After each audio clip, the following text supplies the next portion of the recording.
We all love a bad boy, don't we? Darth Vader, Lord Voldemort, Johnny from Karate Kid with his lovely blonde hair. In all walks of popular culture, villains hold a particular mystique. If art holds up a mirror to society, it's fair to say that we're most intrigued by the darker representations of ourselves. The same is true in professional wrestling, even if those representations have far bigger muscles and access to more baby oil than we could ever dream of. Of course, WWE isn't a traditional narrative with a beginning, middle, and end. It's an ongoing saga told over the course of decades, which means that the good guys can't always end up on top. In order to make babyface triumphs all the more meaningful, sometimes the heel has to win big, and there's no bigger win than the WWE Championship. I'm Adam Pacitti from Cultaholic.com, and it's time to look at the 10 best heel WWE champions of all time. Join us. Number 10, Chris Jericho. Surprisingly, given the amount of time he spent as one of the most popular superstars in WWE, Y2J has only won the WWE Championship once. Despite this, he just about sneaks onto the list for the historic importance of his reign.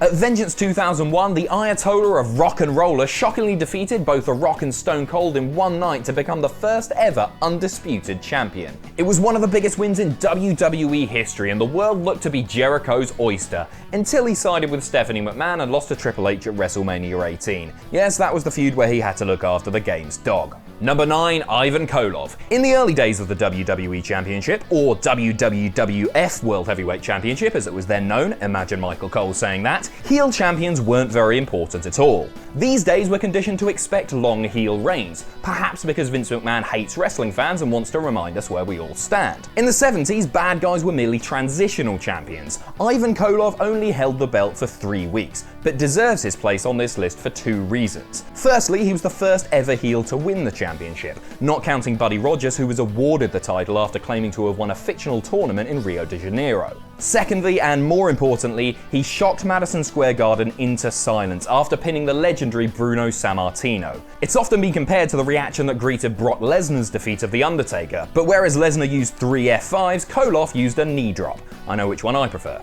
The knee drop, obviously. Number 8, CM Punk. CM Punk had the longest WWE Championship reign of any superstar in the modern era, a record I'm sure WWE can't wait for Roman Reigns to break.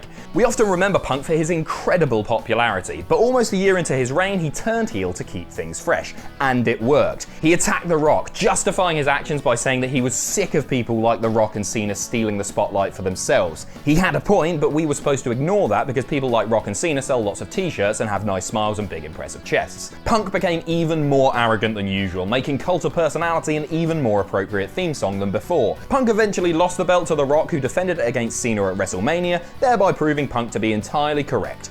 Oh. Number 7, Macho Man Randy Savage. Speaking of champions who went bad in the middle of their title reigns, Randy Savage did just that in 1989. He brutally attacked his best friend and Mega Powers tag partner Hulk Hogan, one of the most iconic heel turns of the Golden Era. In fairness, Hogan wasn't a very good best friend. When Savage won the WWF Championship at WrestleMania 4, Hogan tried to upstage him by celebrating really hard in the foreground. At Survivor Series, he celebrated with Miss Elizabeth in very over-the-top fashion, right in the Macho Man's face. At the Royal Rumble, he accidentally eliminated Randy from the match and again involved himself with Elizabeth a few weeks later. That was the last straw, and Savage brutally attacked Hogan in a jealous rage, leading to their legendary clash at WrestleMania 5. Number 6, Shawn Michaels. Shawn Michaels is one of the most beloved superstars in WWE history, but for a good portion of the 90s, he was a proper little toe rag. Fans loved booing HBK, not just because he danced around and proclaimed himself to be a sexy boy all the time, but because they'd been forced to cheer him for 2 years while he did so as a babyface. When he finally turned heel and formed the bratty D-Generation X, it was almost a relief. And then, of course, the Montreal Screwjob kicked things into overdrive. The incident didn't just make Shawn one of the most hated men in wrestling, it also made him the WWF champion. He wasn't just saying he was the best, he was the best, and he cheated to get there. If only a no-nonsense, shaven-headed badass had been around to knock some sense into him. Number 5, Brock Lesnar. Most heel WWE champions cheat to win, from Ric Flair to Triple H to Jinder Mahal, with countless examples in between. Brock Lesnar is different because he wins by mercilessly crushing our childhood heroes into dust. That's right, Lesnar employs a very unique strategy when competing for the WWE Championship: be massively bigger and stronger than his opponent and throw them around lots of times until they stop moving. It's worked throughout his career, from The Rock in 2002 to John Cena in 2014.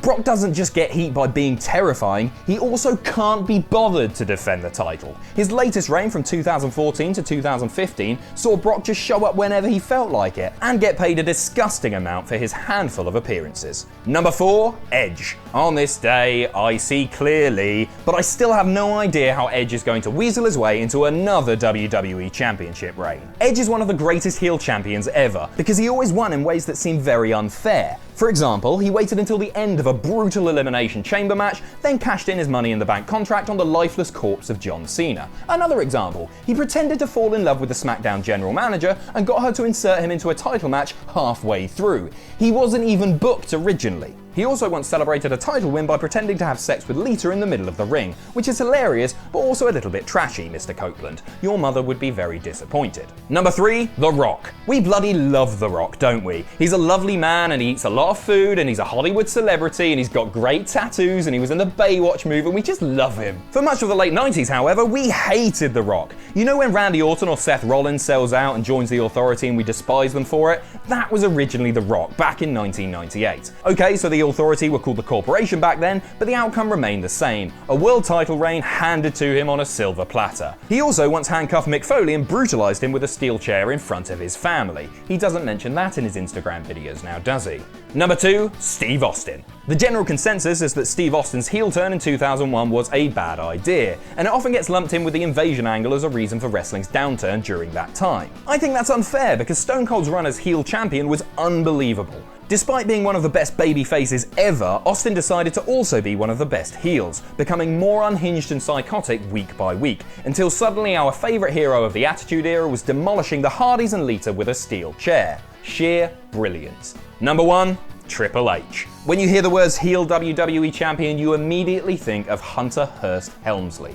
Maybe that's because he spent 2 decades making sure of it. Like the kid who always picks M. Bison on Street Fighter, Triple H loves being the biggest and baddest villain. He orchestrated the hit-and-run assault on Steve Austin, attempted to murder multiple opponents with a sledgehammer, and was the first ever heel to win the main event of WrestleMania. Christmas is cancelled, kids. He's held the WWE Championship 9 times between 1999 and 2016, often burying massively more deserving babyfaces in the process. That seems quite selfish and unfair, but he is the game and he makes the rules. It's right there in his theme music.